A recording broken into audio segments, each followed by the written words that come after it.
स्वागत है आपको एक बार फिर से आपके अपने YouTube चैनल रस्तोगी कोचिंग में। आज के इस वीडियो में क्लास 10 के बहुविकल्पी के महत्वपूर्ण प्रश्नों को बताया जाएगा जो पेपर में छप चुका है। 50 बहुविकल्पी को जो है आज के इस वीडियो में बताया जाएगा। 50 बहुविकल्पी को आप सभी विद्यार्थी तैयार करके जाइएगा, जिसमें से 20 बहुविकल्पी प्रश्न इसमें से क्या हो गया है, छप चुका है। तो आप सभी विद्यार्थी एक एक प्रश्न को अच्छे से तैयार कीजिएगा। यहाँ पहला जो प्रश्न दिया गया है, यदि 26 156 का लॉसो जो दिया है 156 है तो मौसौ ज्ञात कीजिए। और यहाँ पर 4 ऑप्शन दिया गया है। तो यहाँ सबसे पहले जो ये 26 दिया गया है यह पहला पद हो जाएगा, और 156 जो दिया गया है यह दूसरा पद हो जाएगा। लॉसो जो दिया गया है 156 दिया गया है। मौसौ बराबर पूछा जा रहा है, तो मौसौ का सूत्र क्या होता है? तो मौसौ बराबर सूत्र होता है पहला पद गुणे दूसरा पद बटा क्या होता है, लॉसौ होता है। अब पहला पद 26 रख देंगे, दूसरा पद 156 रख देंगे, और लॉसौ जो है 156 रख देंगे। 156 से 156 को काट दीजिए, क्या बचेगा 26। इसका मतलब विकल्प नंबर दूसरा जो है, यहाँ विकल्प नंबर दूसरा देख सकते हैं क्या है, 26 जो है क्या हो जाएगा, सही हो जाएगा। तो पहला जो है प्रश्न जो है आप सभी विद्यार्थी अच्छे से समझ गए होंगे। अब यहाँ दूसरा प्रश्न क्या आया हुआ है, देख सकते हैं। द्विघात समीकरण 2x² माइनस 4x प्लस 1 बराबर 0 के मूल हैं। यहाँ पर 4 ऑप्शन दिया गया है, और इस चारों ऑप्शन में से बताना है इसमें मूल कौन सा होगा। तो सबसे पहले जो है ये द्विघात समीकरण को पहले नोट कर लेंगे। 2x² माइनस 4x प्लस 1 बराबर 0। अब इसको द्विघात समीकरण से तुलना कर लेंगे। ax² plus bx plus c बराबर 0 से जब तुलना करेंगे तो a के जगह पे 2 दिया गया है, b के जगह पे -4 दिया गया है, c के जगह पे 1 दिया गया है। तो a बराबर 2 हो गया, b बराबर -4 हो गया, c बराबर 1। तो विविक्तर का सूत्र होता है b² माइनस 4ac। अब इस सूत्र में इसका मान को भर करके चेक करेंगे तो b का मान क्या है, -4 है, और यहाँ 4 उतर जाएगा क्योंकि सूत्र में 4 है। a का मान 2 है, c का मान 1 है। अब 4 का वर्ग क्या हो जाएगा, तो 4 का वर्ग 16 हो जाएगा। 4 दूनी 8, एक का नाम 8, 16 में से 8 जाएगा, 8 आ गया। अब यहाँ पर जो मान आया विविक्तर का यह 0 से बड़ा आ गया। जब 0 से बड़ा आता है तो मूल क्या होता है, वास्तविक तथा क्या होता है, भिन्न आता है। अगर ये d बराबर 0 आ गया होता तो मूल क्या कहते हैं, बराबर है। मूल बराबर होने का नियम क्या है, d बराबर अगर 0, विविक्तर का मान अगर 0 आता है तो मूल क्या मानते हैं, बराबर मानते हैं। और 0 से जब बड़ा आ जाता है तो मूल क्या मानते हैं, वास्तविक तथा भिन्न है। इसमें अगला प्रश्न देख सकते हैं, दिया गया है 1 का बिंदुओं -1, -3 और 5, 2 के बीच की दूरी है। यहाँ 4 ऑप्शन दिया गया है। तो यहाँ सबसे पहले 2 बिंदु जो दिया गया था इस बिंदु को पहले नोट कर लेंगे, और ये बिंदु को x1 y1 मान लेंगे, इसको x2 y2 मान लेंगे। दूरी का सूत्र होता है d बराबर होता है x1 माइनस x2 का वर्ग प्लस y1 माइनस y2 का वर्ग होता है अंडर रूट में। अब यहाँ x1 का मान को रख लेंगे तो x1 का मान -1 है, x2 का मान जो है 5 है, y1 का मान -3 है, y2 का मान 2 है। अब मान रखने के बाद से इसको जब सॉल्व करेंगे तो -1 -5 मिलकर के -6 का वर्ग हो जाएगा, -3 -2 मिलकर के -5 का वर्ग हो जाएगा, 6 का वर्ग जो है 36 हो जाएगा, और 5 का वर्ग जो है 25 हो जाएगा। वर्ग से माइनस को क्या करेंगे, हटा देंगे, और यहाँ भी वर्ग से माइनस हट जाएगा तो क्या ना 36 और 25 को जोड़ेंगे तो क्या आएगा, करनी में 61 आ जाएगा। और विकल्प नंबर 1 जो है करनी में 61 सही है। अगला प्रश्न दिया गया है कि यहाँ पर त्रिज्या r के एक वृत्त का कोण थीटा वाले त्रिज्यखंड के संगत चाप की लंबाई है। अब यहाँ संगत चाप की लंबाई का सूत्र क्या होता है, तो संगत चाप की लंबाई का सूत्र होता है थीटा बटा 360 2πr। इसमें सूत्र पूछा जा रहा है कि इसमें कौन सा सूत्र सही है, तो थीटा बटा 360 2πr, मतलब 2πr जो हो जाएगा ये किसका सूत्र हो गया, त्रिज्यखंड के संगत चाप की लंबाई है। अगला प्रश्न दिया गया है कि दो समरूप त्रिभुजों को भुजाओं का अनुपात कितना दिया है, 9 संबंधे 16 है, इन भुजाओं के क्षेत्रफल का अनुपात होगा। तो यहाँ पर भुजा का अनुपात दिया गया, पहला भुजा का भुजा कितना दिया है 9 और दूसरा भुजा क्या दिया गया 16 दिया गया है और क्षेत्रफल का अनुपात पूछा जा रहा है। तो सूत्र होता है यहाँ पे लिख सकते हैं कि पहले त्रिभुज का क्षेत्रफल बराबर पहले भुजा का स्क्वायर हो जाएगा बटा दूसरे त्रिभुज का क्षेत्रफल बराबर दूसरे त्रिभुज के भुजा का स्क्वायर हो जाएगा। अब यहाँ पहले भुजा क्या दिया था 9 और दूसरे का भुजा क्या दिया गया था 16, तो 9 का वर्ग हो जाएगा 81 और 16 का वर्ग हो जाएगा 256। तो यहाँ डेल 1 बट संबंधे डेल 2 का मतलब पहले त्रिभुज का क्षेत्रफल संबंधे दूसरे त्रिभुज का क्षेत्रफल बराबर 81 संबंधे 256 हो जाएगा। इसमें विकल्प नंबर देख सकते हैं कौन सा सही हो जाएगा। तो यहाँ विकल्प नंबर जो है यहाँ चौथा देख सकते हैं क्या है सही है, क्या हो जाएगा 81 संबंधे 256 हो जाएगा। अगला प्रश्न दिया गया कि कोसेक ए, अब कोसेक ए बराबर सेक ए और इसमें जो ए का मान निकालना है 0 से बड़ा चाहिए और 90 से छोटा चाहिए। तो बताइए यहाँ पर सेक और सेक में किसका मान बराबर होता है। कोसेक का मान भी वही हो और सेक का मान वही हो, तो कोसेक 45 का मान जो होता है जानते होंगे, कोसेक 45 का मान करनी में 2 होता है और सेक 45 का मान भी करनी में 2 होता है। इसका मतलब सेक और कोसेक का मान कितने अंश में बराबर होता है, तो 45 अंश में मान बराबर होता है। इसका मतलब इसमें विकल्प नंबर तीसरा क्या हो जाएगा सही हो जाएगा। अगला प्रश्न दिया गया संख्या 156 का अभाज्य गुणनखंड होगा। तो यहाँ 156 का अभाज्य गुणनखंड कैसे निकालेंगे, तो सबसे पहले जो है 156 का गुणनखंड करेंगे। अब यहाँ 2 से काटेंगे तो क्या बन जाएगा 78 बन जाएगा, 2 से काटेंगे तो 39 हो जाएगा, अब 3 से 39 को काटेंगे तो 13 हो जाएगा, 13 का नम 13 हो जाएगा। मतलब यहाँ से भाग काटने का मतलब भाग देना। अब यहाँ 156 को क्या लिख सकते हैं 2 गुणे 2, मतलब पहला 2 गुणे 2 गुणे 3 गुणे 13।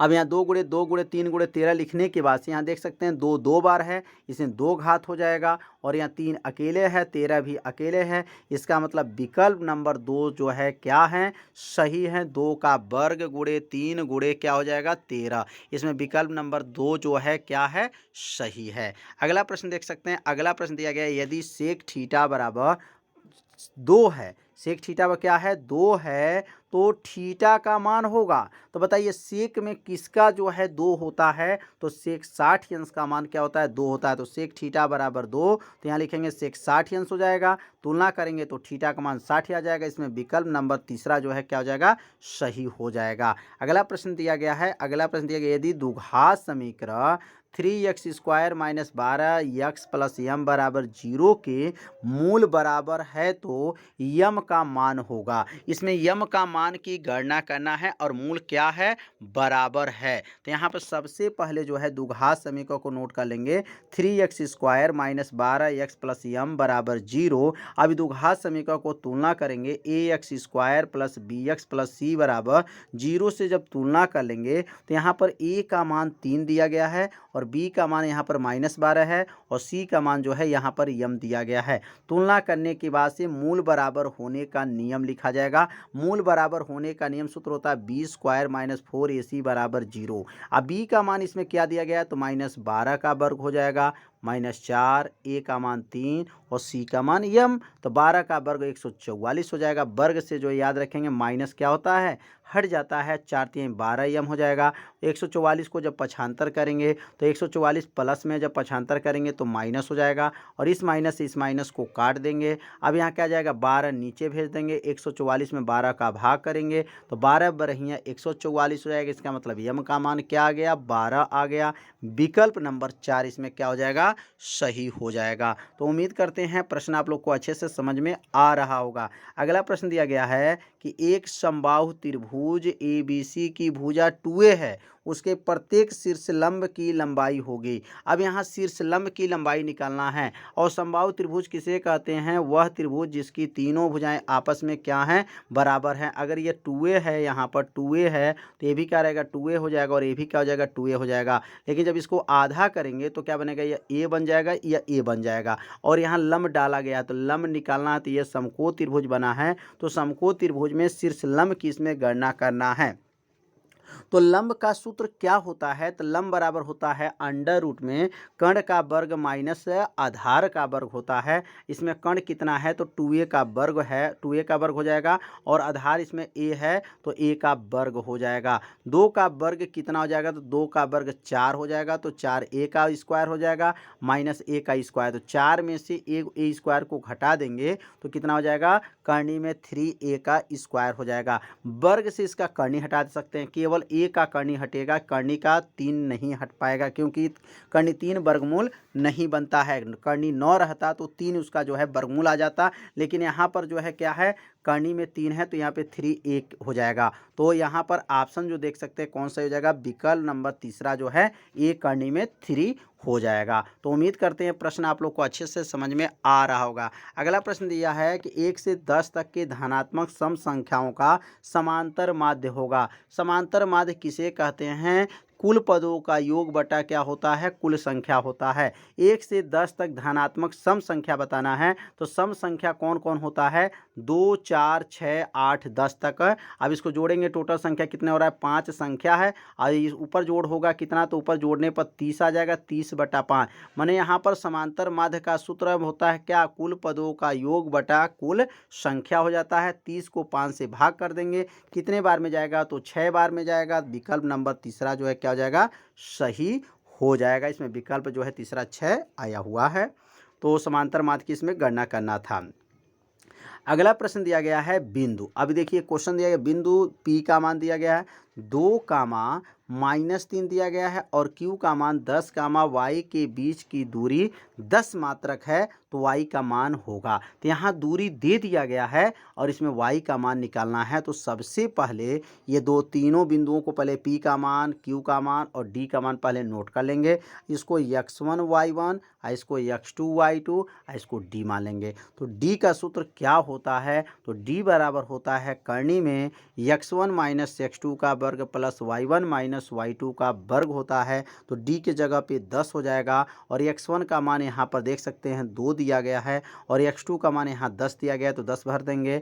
और यहाँ y1 का मान क्या दिया गया है? तो यहाँ देख सकते हैं y1 का मान इसमें क्या है? तो -3 दिया गया है, और y2 का मान क्या है? तो y दिया गया है। तो उम्मीद करते हैं समझ में आ रहा होगा। D का मान क्या है? तो 10 हो गया। अब 2 में से 10 को घटाएंगे तो -8 का क्या हो जाएगा? वर्ग हो जाएगा। और यहाँ पर होल स्क्वायर जो तोड़ेंगे तो क्या हो जाएगा? a square plus b square plus 2ab, मान भर देंगे यहाँ पर। अब यहाँ पर -8 का वर्ग 64 हो जाएगा, वर्ग से माइनस हट जाएगा, यहाँ पर 3 का वर्ग 9, वर्ग से माइनस हट गया y स्क्वायर, और 2 बार जब माइनस का गुणा करेंगे तो ये प्लस हो जाएगा। तो क्या बनेगा? यहाँ पर 2 तिहाई 6, और माइनस में गुणा करेंगे प्लस 6y हो जाएगा। अब 64 9 को जोड़ेंगे तो क्या बनेगा? 73 हो जाएगा। 73 plus y square plus 6y हो जाएगा। अब कर्णी को हटाने के लिए दोनों पक्षों में क्या करेंगे? वर्ग करेंगे। अब यहाँ पर वर्ग जब होगा तो 10 का वर्ग हो जाएगा, यहाँ 10 का वर्ग होगा, इधर वर्ग से कर्णी क्या करेंगे? हटा देंगे। अब 10 का वर्ग क्या बनेगा? 100 हो गया, और वर्ग से कर्णी जब हट जाएगा तो इसको पक्षांतर अब कर लेंगे। अब ये 100 को जब पक्षांतर कर लिया जाएगा तो प्लस 100 था, पक्षांतर करने पर माइनस हो जाएगा। अब 73 में से 100 जब घटा देंगे तो -27 हो जाएगा। अब इसका गुणनखंड कर लिया जाएगा, y स्क्वायर मतलब गुणा करने पर 27 और घटाने पे क्या चाहिए? यहाँ पर 6, तो 9 में से 3 जाएगा तो 6 हो जाएगा, 9 3 27 हो जाएगा। यहाँ गुणनखंड करने पर 2 मान आ जाएगा। अब 2 मान निकलने पर जो है गुणनखंड जो है आप लोग कर लीजिएगा। गुणनखंड करने के बाद से यहाँ पर पहला जो यदि क्या बनेगा? पहला यदि होगा y प्लस 9 बराबर 0, तो y बराबर -9 हो जाएगा। और दूसरा यदि y माइनस 3 बराबर 0, तो y बराबर 3 आ गया। इसका मतलब विकल्प नंबर कौन सा सही है? दूसरा विकल्प सही है, -9, 3 है। तो अब अगला प्रश्न को देख सकते हैं। अगला प्रश्न क्या आया हुआ है? समीकरण 5x square minus 3x plus 2 बराबर 0 का मूलों का योग होगा। तो यहाँ मूलों का योग बताना, तो सबसे पहले जो है द्विघात समीकरण को पहले नोट करेंगे। 5x square minus 3x plus 2 बराबर 0। अब तुलना करेंगे किससे? ax square bx plus c बराबर 0 से तुलना करेंगे। तो a का मान 5 है, b का मान -3 है, c का मान 2 है। मूलों का योग सूत्र क्या होता है? तो मूलों का योग का सूत्र याद रखेंगे, -b/a होता है मूलों का योगफल। अब यहाँ माइनस नोट कर लेंगे, और यहाँ पर बी का मान क्या है, तो बी का मान -3 हो जाएगा और ए का मान क्या हो जाएगा, 5 हो जाएगा। तो यहाँ ए का मान 5 हो जाएगा, बी का मान -3 हो गया। माइनस में माइनस का गुणा करेंगे तो प्लस हो जाएगा, 3 बटा क्या हो जाएगा, 5 हो जाएगा। विकल्प नंबर पहला जो है इसमें क्या हो जाएगा, सही हो जाएगा, 3 बटा 5 हो जाएगा। अगला प्रश्न दिया गया है, यहाँ प्रश्न पढ़ लेंगे क्या दिया गया है। 3 क्या दिया गया, 3 काट ए बराबर 4 दिया गया है। 3 काट ए बराबर 4 है तो सेक ए का गणना करना है। अब यहाँ पर 3 काट ए बराबर 4 है तो सेक ए का मान गणना करेंगे। तो सबसे पहले यहाँ पर तो त्रिभुज बनाएंगे और त्रिभुज बनाने के बाद से यहाँ पर 3 काट ए बराबर 4 है तो काट ए बराबर नीचे 3 चला जाएगा तो क्या बन जाएगा, 4 बटा 3 होगा। और काट का सूत्र क्या होता है, आधार बटा लंब होता है। तो आधार के सामने 4 रखेंगे और लंब के सामने 3 रखेंगे। इसमें जो है कर्ण नहीं दिया गया है तो कर्ण का यहाँ पर फार्मूला लागू करेंगे। कर्ण का सूत्र क्या होता है, लंब का वर्ग प्लस आधार का वर्ग हो जाएगा। लंब 3 का वर्ग हो जाएगा, 4 का वर्ग 4, 3 का वर्ग 9, 4 का वर्ग 16, 16 ना 25, 25 को क्या हो जाएगा, 5 हो जाएगा। और कर्ण 25 जो है 5 जब आ गया तो समझिए कर्ण का मान निकल गया।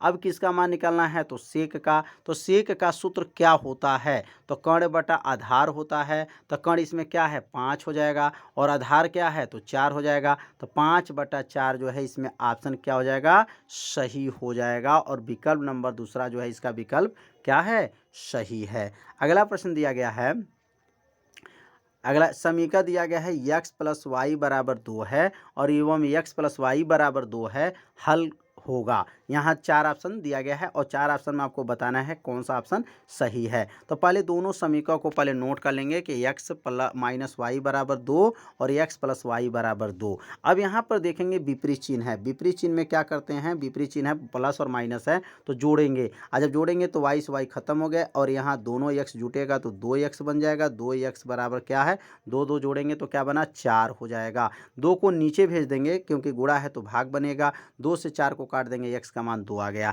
अब x का मान किसी भी समीकरण में भर दिया जाएगा तो y का मान निकल जाएगा। तब यहाँ x के जगह पे 2 भर देंगे, 2 को पक्षांतर करेंगे, 2 में से 2 चला जाएगा तो y का मान क्या आ जाएगा, 0 आ जाएगा। इसका मतलब x का मान 2, y का मान क्या है, 0 है। तो समझ में आ गया होगा। अब अगला प्रश्न देखेंगे, लिखा 1 से 9 तक के प्राकृतिक संख्याओं का माध्य होगा। तो 1 से 9 तक के प्राकृतिक संख्याओं का माध्य की गणना करना है। तो माध्य किसे कहते हैं, तो कुल पदों का योग बटा क्या होता है, कुल संख्या। तो यहाँ 9 संख्या जोड़ लेंगे, 1 2 3 4 5 6 7 8 9, कुल पदों का योग हो गया बटा कुल संख्या 9 है। अब जोड़ेंगे तो 45 आ जाएगा। 45 से 9 से भाग करेंगे, 9 पचे 45, 5। इसका मतलब विकल्प नंबर जो है दूसरा क्या हो जाएगा, सही हो जाएगा। अगला प्रश्न दिया गया है, देख सकते हैं दिया गया है, किसी बारंबारता बंटन का माध्य। अब यहाँ माध्य 20.5 दिया गया है, मध्यिका 20 दिया गया है, उसका बहुलक होगा। तो यहाँ बहुलक की गणना करना है। मान लेते बहुलक x है और बहुलक जब x है तो सूत्र होता है, याद रखिए सूत्र को, याद रखिए विकल्प में भी बहुत बार पूछा जा चुका है। 3 गुणे मध्यिका किसके बराबर होता है, तो बहुलक प्लस 2 गुणे माध्य है, यह सूत्र होता है। किसका सूत्र है, 3 गुणे मध्यिका बराबर बहुलक प्लस 2 गुणे क्या होता है, माध्य होता है। अब यहाँ 3 को पहले नोट कर लेंगे और मध्यिका 20 दिया तो 20 रख देंगे। बहुलक की गणना हमको करना है, x मान लिया गया, 2 उतर गया और माध्य 20.5 दिया गया है। और 20 में अब यहाँ पर 3 का गुणा करेंगे तो 60 हो जाएगा और 20.5 का गुणा जब 2 में करेंगे तो 41 हो जाएगा। अब 41 को क्या करेंगे, पक्षांतर करेंगे, 60 में से 41 घटा देंगे तो क्या बनेगा, 19 हो जाएगा। x बराबर 19 आ गया। विकल्प नंबर 2 जो है तीसरा क्या हो जाएगा, सही हो जाएगा। इस सूत्र को आप लोग तैयार रखिएगा, 3 गुणे मध्यिका बराबर बहुलक प्लस 2 गुणे क्या होता है, माध्य होता है। अब अगला प्रश्न जो दिया गया है यहाँ पे देख सकते हैं, लिखा गया इसमें कि चित्र में ए बी सी को आधार बी सी के समांतर रेखाखंड पी क्यू खींचा गया है। यदि पी क्यू संबंधे बी सी एक संबंधे 3 है तो ए बी तथा पी बी का अनुपात होगा। तो यहाँ पर जो मान दिया गया है, ए पी क्यू संबंधे बी सी बराबर 1 संबंधे 3। अब यहाँ पर पी क्यू कहाँ है, देख सकते हैं, पी क्यू मतलब यह अनुपात और यह अनुपात का मान दिया गया है और इसमें किसका अनुपात पूछा गया है, तो यहाँ से निकालना है ए पी और बटा क्या हो जाएगा, यहाँ पर ए पी बटा जो है और किसका मान निकालना, ए बी। ए बी देखिए ध्यान से, यहाँ पर निकालना ए बी और बटा क्या आ जाएगा, यहाँ पर जो है ए पी बी। दो मान निकालना है यहाँ से पूरा और पूरा मान अनुपात निकालना है। तो कैसे निकालेंगे, तो सबसे पहले यहाँ कुछ थेल्स प्रमेय का प्रयोग करेंगे। अब थेल्स प्रमेय का प्रयोग क्या होगा, तो यहाँ चित्र से देख सकते हैं। सबसे पहले जो दिया गया AP है, क्या है यहाँ पर AP। अब यहाँ AP, तो यहाँ देखिए AP बटा क्या हो गया PQ, मतलब ऐसे आकर के ऐसे जाना है। और अगला क्या होगा AB बटा क्या हो जाएगा BC। देखिए कितना आसान, एक बार यहाँ से आकर के, मतलब एक बार आकर के ऐसे मुड़ना है और एक बार आकर के पूरा मुड़ना है। इसको थेल्स प्रमेय में यहाँ पर लागू किया गया। अब यहाँ पे क्या करेंगे, अब यहाँ जो AB जो देख रहे हैं नीचे भेज देंगे, AB नीचे चला जाएगा और PQ ऊपर चला जाएगा। अब यहाँ जब PQ ऊपर चला गया और AB नीचे आ जाएगा, क्यों ऐसा करेंगे, क्योंकि उसका मान हमें मालूम है। तो अब यहाँ पर AP बटा क्या बनेगा यहाँ पर PP। अब यहाँ देखिए AP और यह जो PQ जो देख रहे हैं, PQ जो नीचे गया है PQ। तो अगला प्रश्न दिया गया है, दी गई संख्याओं का अभाज्य संख्या है। यहाँ पर अभाज्य संख्या बताना है। तो इसमें अभाज्य संख्या कौन होगा, तो यहाँ पर वे संख्या जो स्वयं से कटे वह संख्या को क्या कहते हैं, अभाज्य संख्या कहते हैं। तो यह जो 2 जो है भाज्य संख्या नहीं है, यहाँ 0 भी अभाज्य संख्या नहीं है, और यहाँ पर 2 भी, यहाँ 8 भी अभाज्य, क्योंकि 2 के पहाड़ा में 8 आ जाएगा। सिर्फ कौन होगा, 1 जो है अभाज्य संख्या होगा। वे संख्या जो स्वयं से कटे उस संख्या को क्या कहते हैं, अभाज्य संख्या कहते हैं। अब ध्यान देंगे, 2 जो है सम अभाज्य संख्या है। कौन है, 2 जो है क्या मानेंगे, सम अभाज्य संख्या माना जाता है। अगला क्वेश्चन दिया गया है कि यहाँ पर 3x² माइनस 2x प्लस 1/3 बराबर 0 का विविक्तर होगा। अब यहाँ विविक्तर की गणना करना है। तो सबसे पहले द्विघात समीकरण को नोट करेंगे। 3x² माइनस 2x प्लस 1/3 उतर जाएगा। इसमें तुलना जब कर लेंगे तो a का मान कितना है, a का मान 3 है, b का मान -2 है, c का मान 1/3 है। अब इस सूत्र में जब भरेंगे b² माइनस 4ac, तो यहाँ पर -2 का वर्ग -4, a का मान 3, c का मान 1/3, 3 से 3 कट जाएगा, 2 का वर्ग 4, 4 में से 4 चला गया, 0 आ जाएगा। तो विविक्तर क्या आ जाएगा, इसमें 0 हो जाएगा। अगला क्वेश्चन दिया गया है कि यदि साइन a का मान 3/5 है तो कास a का मान होगा। तो साइन a का मान 3/5 है तो साइन का सूत्र होता है लंब बटा कर्ण। तो लंब यहाँ पे क्या दिया है, 3 दिया है, कर्ण कितना दिया है, 5 दिया है। हमको आधार की गणना करना पड़ेगा। पाइथागोरस प्रमेय का प्रयोग करेंगे, और आधार का जब प्रयोग करेंगे तो आधार का सूत्र क्या होता है, कर्ण का वर्ग माइनस लंब का वर्ग हो जाएगा अंडर रूट में। अगर ये वर्ग लगाएंगे तो अंडर रूट नहीं लगता है। अब यहाँ पर 5 का वर्ग माइनस 3 का वर्ग कर देंगे तो 5 का वर्ग 25 में से 9 चला जाएगा, 16 कर्णी 16 हुआ, कर्णी 16 का मान क्या हो जाएगा, 4 हो जाएगा। तो यहाँ पर आधार कितना आ जाएगा, तो आधार याद रखेंगे 4, यहाँ पे 5 लिख दिया गया, 4 होगा। और यहाँ जब 4 हो जाएगा तो सूत्र हो जाएगा काश थीटा का सूत्र हो जाएगा आधार बटा कर्ण। तो आधार 4 आया था और कर्ण 5 है, तो क्या बनेगा, 4/5 हो जाएगा। तो समझ में आ रहा होगा कैसे इसको सॉल्व किया जा रहा है। अगला जो प्रश्न दिया गया है, 2 समरूप त्रिभुजों का क्षेत्रफल कितना अनुपात दिया, 4 संबंधी 9 है, तो उसका क्या निकालना है, भुजाओं का अनुपात बताना है। तो सूत्र होता है एरिया डेल 1 एरिया डेल 2, मतलब एरिया त्रिभुज का पहला क्षेत्रफल और या दूसरा क्षेत्रफल। यहाँ पे क्या लिखेंगे, 4/9 हो जाएगा, क्योंकि 4/9 दिया गया है। भुजा 1 भुजा 2 का यहाँ पर स्क्वायर होगा, क्योंकि सूत्र होता है या एरिया डेल 1 बटा एरिया डेल 2 का सूत्र है भुजा 1 का स्क्वायर बटा भुजा 2 का स्क्वायर होता है। अगर ये भुजा स्क्वायर हटेगा यहाँ पर तो यहाँ पर अंडर रूट लग जाएगा, और अंडर रूट लगने के बाद से कर्णी 4 का मान 2 होता है और कर्णी 9 का मान 3 हो जाएगा। 2 संबंधित 3 जो है इसमें विकल्प क्या हो जाएगा, सही हो जाएगा। अगला प्रश्न दिया गया है कि 3, 4, 6 तथा यक्स का समांतर माध्य 5 है, तो यक्स का मान होगा। तो यहाँ समांतर माध्य की गणना करेंगे। तो समांतर माध्य बराबर सूत्र होता है संख्याओं का योग बटा कुल संख्या। समांतर माध्य हो जाएगा 5, और यहाँ संख्या को जोड़ेंगे तो 3 + 4 + 6 + x बटा 4 हो जाएगा, क्योंकि कुल संख्या 4 है। अब यहाँ पे 4 को इसमें गुणा करेंगे, 5 को 20 हो जाएगा, और ऊपर जोड़ेंगे तो 13 + x हो जाएगा। अब 13 को पक्षांतर कर देंगे तो 20 में से 13 घट जाएगा, तो 20 में से 13 घट जाएगा तो x का मान क्या आ जाएगा, 7 आ जाएगा। विकल्प चेक कर लेंगे तो विकल्प तीसरा जो है क्या है, सही है। अगला प्रश्न दिया गया 2 बिंदुओं। अब 2 बिंदुओं क्या दिया गया, 2, 3 और 4, 1 के बीच की दूरी होगा। अब यहाँ दूरी निकालना है, 2 संबंधे 3, 4 संबंधे 1 के बीच की दूरी निकालेंगे। तो दूरी का सूत्र होता है x1 माइनस x2 का वर्ग प्लस y1 माइनस y2 का वर्ग हो जाएगा। x1 2 है और x2 4 है, y1 4 3 है और y2 1 है। 2 में से 4 जाएगा माइनस 2 का वर्ग, 3 में से 1 जाएगा 2 का वर्ग, दोनों जोड़ लेंगे 4 4 जोड़ेंगे तो क्या होगा 8 होगा। और 8 को क्या लिख सकते हैं 2 कड़ी में 2, क्योंकि यहाँ 2 गुणे 2 गुणे 2 लिखेंगे तो यहाँ पे जोड़ा लग जा रहा है, जोड़ा लगेगा तो बाहर निकल जाएगा, 2 कड़ी में 2 हो जाएगा।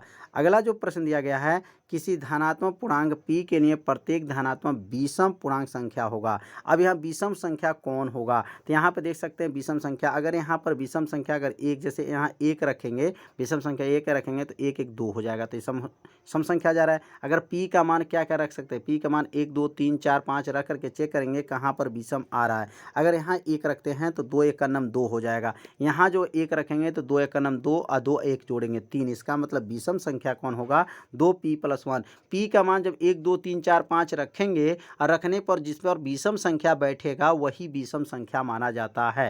तो यहाँ पर p का मान अगर 1 यहाँ रखा जाए तो p 1 + 1 जोड़ेंगे तो 2 हो जाएगा, यहाँ रखेंगे तो 1 रखेंगे तो 2 1 का नम 2 और 2 1 जोड़ेंगे क्या बनेगा 3 हो जाएगा। तो समझ में आ गया विषम इसमें पूर्णांक कौन होगा, तो 2p + 1 होगा। अगला प्रश्न दिया गया है कि त्रिभुज यहाँ पर दिया गया a -4, 0 और b का मान 4, 0 और c का मान 0, 3 एक त्रिभुज के शीर्ष हैं, वह त्रिभुज होगा। अब यहाँ पर त्रिभुज को बताना है कि समकोण त्रिभुज होगा, कि समद्विबाहु होगा, कि समबाहु होगा, तो विषमबाहु होगा। तो सबसे पहले त्रिभुज का तीनों शीर्ष का मान रख देंगे और शीर्ष का मान जब निकलने के बाद से पहले AB के लिए चलेंगे। AB के लिए जब दूरी निकालेंगे तो दूरी का सूत्र जो है आप सभी विद्यार्थी जानते हैं, दूरी का सूत्र होता है x1 माइनस x2 का वर्ग प्लस y1 माइनस क्या होता है y2 का वर्ग होता है। इस पर चेक करेंगे सूत्र में मान भर करके तो ये करनी में 64 आएगा और इसको जब हल करेंगे तो इसको जो है करनी में देखेंगे 25 आ जाएगा। तो यहाँ पर 64 का 8 आया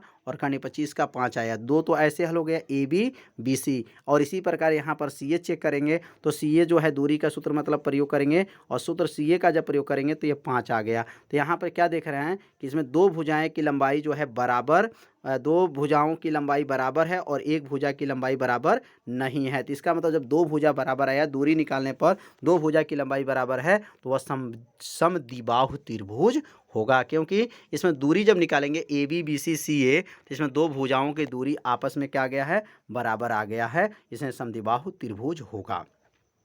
अब लिखा गया दो समरूप त्रिभुजों का क्षेत्रफल क्या दिया 20 सेमी का स्क्वायर दिया गया है और एक जो है दिया गया 45 सेमी का स्क्वायर है, उनके ऊंचाइयों का अनुपात बताना है। तो समरूप त्रिभुज के क्षेत्रफल का अनुपात उसके संगत ऊंचाइयों के अनुपात के क्या होता है बराबर हो जाता है। अब यहाँ पर लिखेंगे h1 का वर्ग बटा h2 का वर्ग बराबर हो जाएगा और ये 20/45 है और इसको जो है 4 से जब काटेंगे 5 से काटेंगे, याद रखेंगे 5 से जब काटेंगे तो यहाँ पे क्या हो जाएगा 5 चौको 20 4 हो जाएगा और 5 9 45 हो जाएगा। जब ये वर्ग इसके करनी हटेगा, वर्ग हटेगा तो इसके ऊपर करनी लग जाएगा 4/9 2/3 हो जाएगा, इसका मतलब 2 संबंधित 3 हो जाएगा, 2 संबंधित 3 इसका मान आ जाएगा। सूत्र याद रखेंगे, इसमें ऊंचाइयों का अनुपात पूछा जा रहा है तो याद रखें समरूप त्रिभुज का क्षेत्रफल का अनुपात उसके संगत ऊंचाइयों के अनुपात के क्या होता है बराबर होता है। सूत्र का प्रयोग करके हल कर लिया गया। अगला क्वेश्चन जो दिया गया है tan थीटा बराबर 2ab/a² - b², काश थीटा का मान आपको बताना है। तो सबसे पहले tan थीटा का सूत्र लिख लेंगे, कितना मान दिया है 2a/a² - b²। tan का सूत्र होता है लंब बटा आधार, इसमें लंब का मान 2ab दिया है और आधार का मान a² - b² दिया गया है। अब यहाँ पर पाइथागोरस पर में प्रयोग करेंगे। सूत्र क्या होता है कर्ण का वर्ग बराबर क्या होता है लंब का वर्ग प्लस आधार का वर्ग होता है। यहाँ पर 2ab का वर्ग हो जाएगा और यहाँ पर a - b का होल स्क्वायर। अब a - b का होल स्क्वायर जब तोड़ देंगे तो पहले a² b² -2ab हो जाएगा। अब 4a² में से 2a² घटा देंगे तो ये बन जाएगा 2ab का स्क्वायर हो जाएगा और अब क्रम बना लेंगे a² b² + 2a² b² मतलब हो गया 2ab हो गया। तो यह पूरा फार्मूला बन गया। अब यहाँ से देख सकते हैं, यहाँ से होल स्क्वायर बन गया और यहाँ से वर्ग जब हटाएंगे तो इसके ऊपर अंडर रूट लग जाएगा। तो यहाँ A square B square plus 2ab जो सूत्र देख रहे हैं ये किसका होल स्क्वायर बन गया, तो ए स्क्वायर प्लस बी स्क्वायर का होल स्क्वायर बन जाएगा। वर्ग से कर्ण हट जाएगा तो ए स्क्वायर प्लस बी स्क्वायर ये कर्ण का मान आ गया। तो जब कर्ण का मान यहाँ आ जाएगा तो यहाँ कर्ण के स्थान पे रख देंगे और यहाँ सूत्र होता है काश थीटा का। काश थीटा का सूत्र होता है आधार बटा कर्ण हो जाएगा। आधार का मान जो है ए स्क्वायर माइनस बी स्क्वायर था और कर्ण का मान ए स्क्वायर प्लस बी स्क्वायर था। तो विकल्प नंबर इसमें दूसरा क्या हो जाएगा, सही हो जाएगा। अगला प्रश्न दिया गया है कि एक घड़ी की लंबाई जो दिया गया है वह 14 सेमी है। 1 मिनट में सुई द्वारा रचित क्षेत्रफल होगा। तो घड़ी जो है वृत्ताकार होता है और सुई की जो लंबाई है वो वृत्त की क्या होता है, त्रिज्या हो जाएगा। इसका मतलब त्रिज्या जो है 14 सेमी है और 1 घंटे मतलब 60 मिनट में सुई द्वारा बना कोण क्या होता है, 360 अंश होता है। तो 1 मिनट में अगर बनाते हैं तो यहाँ 60 से जब भाग कर देंगे तो 6 अंश का कोण बन रहा है। 1 मिनट में सुई द्वारा बना क्षेत्रफल त्रिज्यखंड के क्षेत्रफल के बराबर होता है और त्रिज्यखंड का क्षेत्रफल का सूत्र क्या होता है, तो पढ़े होंगे थीटा बटा 360 पाई आर का क्या होता है, स्क्वायर होता है। इस सूत्र में मान को क्या करेंगे, भर देंगे। थीटा के जगह पे 6 भरेंगे 360 हो जाएगा। पाई का मान 22/7, आर का मान 14 गुणे 14, आर का मान 14 है। अब 7 से 14 को काट देंगे और यहाँ पे जो है 6 से 360 को काटेंगे तो यह हो जाएगा 60 हो जाएगा। अब इसको सॉल्व कर लेंगे तो सॉल्व करने पे जो आ जाएगा क्या आ जाएगा, 10.26 सेमी का स्क्वायर आ जाएगा। विकल्प नंबर पहला जो इसमें क्या हो जाएगा, सही हो जाएगा। अब यहाँ पे अगला जो क्वेश्चन दिया गया 4 वाला, एक बारंबारता बंटन के लिए माध्य मध्यिका बहुलक के बीच का संबंध। याद रखिएगा यह बहुलक का संबंध आपको बताना है। इसके पहले भी बताए हैं, इसी वीडियो में बताया गया सूत्र याद रखने के लिए।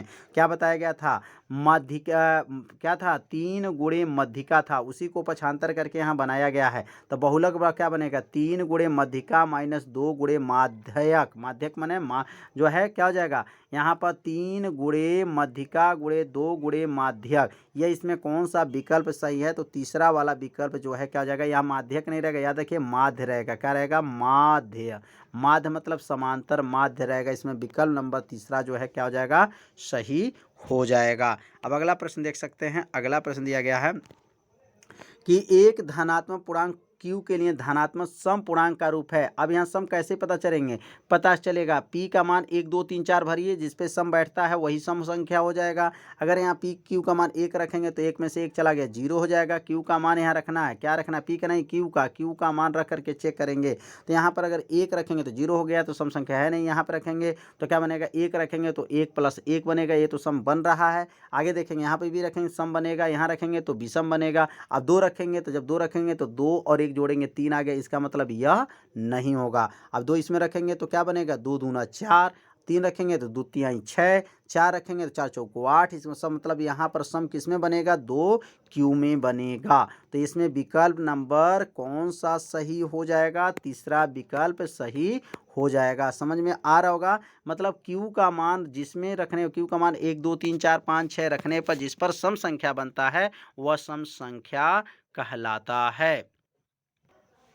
तो उम्मीद करते हैं यह प्रश्न जितना भी बताया गया बहुविकल्पी आप लोग को अच्छे से समझ में आ गया होगा। तो वीडियो बहुत लंबा होने की वजह से जो है वीडियो को इतना ही बताया जाएगा। वीडियो में अगले भाग में जो है और भी बहुविकल्पी प्रश्नों को हल करके बताया जाएगा और बहुविकल्पी प्रश्नों को तैयार करके जरूर जाएगा। इसमें से प्रश्न जरूर बोर्ड के पेपर में आएगा। तो मिलते हैं अब अगले भाग में, तब तक के लिए सभी विद्यार्थियों को नमस्कार।